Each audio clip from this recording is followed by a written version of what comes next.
Les villages riverains des chantiers d'exploitation de mines profitent des avantages de la loi minière. Ici, nous sommes dans la sous-préfecture de Diembé, département de Dikodougou, qui abrite 2 sites de manganèse.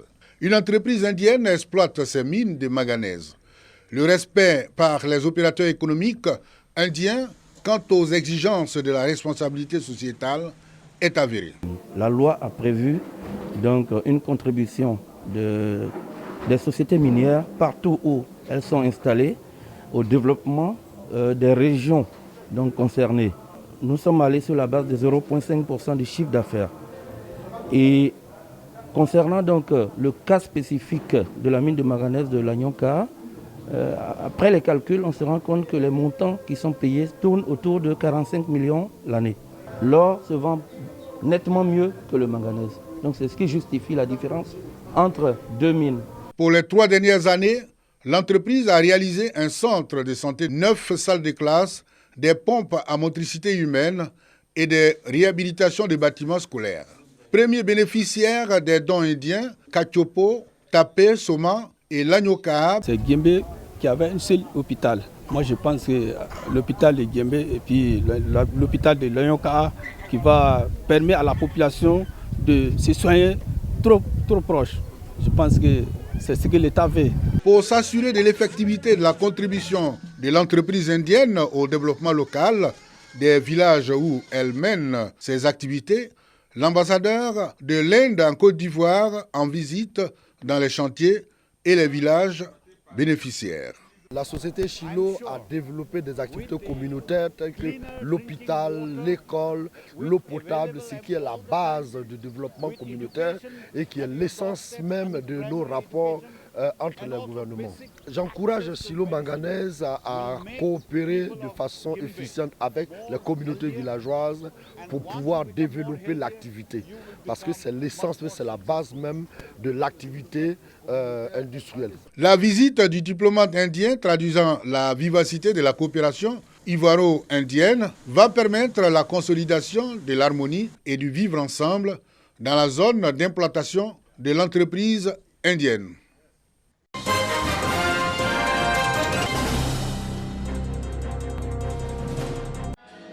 Madame Kamara Nekeita Mansaran, aujourd'hui âgée de 103 ans, est l'épouse de l'un des 8 prisonniers détenus par les colons en 1949 à la prison de Grand Bassam.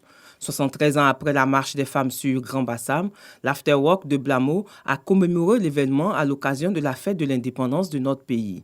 Les enfants et les petits-enfants de ces pionnières de la marche témoignent. Je suis fier de ce que ma grand-mère a pu faire.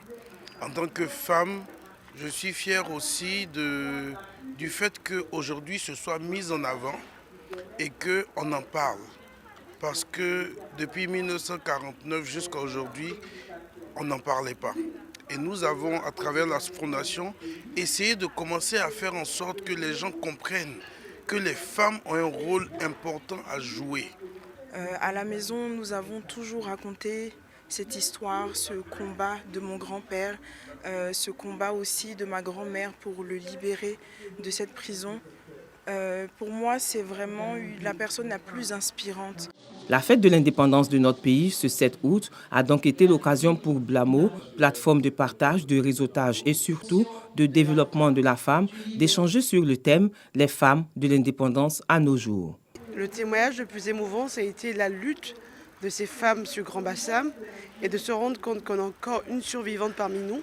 Ça a été un moment d'émotion et de remise en cause parce qu'on se dit aujourd'hui, quels sont nos challenges? Invitée spéciale de cette 4e édition, la ministre de la Femme, de la Famille et de l'Enfant a partagé son expérience et a entretenu l'auditoire sur l'autonomie de la femme et la mise en œuvre de projets de société. Il faut toujours se battre, il faut persévérer et il faut surtout reconnaître ce qu'on peut faire, ce qu'on ne peut pas faire et avoir cette culture de toujours apprendre. L'Afterwork de Blamo offre notamment à chaque édition l'opportunité de développer le leadership de la femme et de donner une plus grande dimension aux activités professionnelles et entrepreneuriales.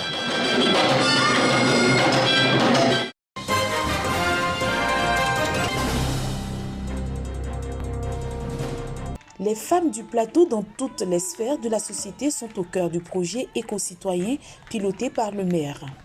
Ce 7 août, jour de la fête de l'indépendance de la Côte d'Ivoire, retrouvailles de toutes les femmes résidentes de la commune autour des valeurs de cohésion sociale et de la promotion de la paix. Occasion pour le député maire du plateau d'exhorter ses filles, ses sœurs, ses mamans, ses mémés du 3e âge à la promotion du genre dans sa vision au quotidien et en action. Au cours de cette cérémonie, plusieurs doléances ont été soumises. Il s'agit entre autres de la réhabilitation des marchés pour plus de places, la dotation de locomotion de l'association des femmes du plateau. La nouvelle présidente des femmes du plateau mesure les enjeux majeurs et en appelle à l'unité de toutes les sœurs pour relever les défis. Il faut noter qu'avant la dite cérémonie de retrouvailles, un tournoi de football pour promouvoir le fair play avait été organisé par ces dames dynamiques du plateau.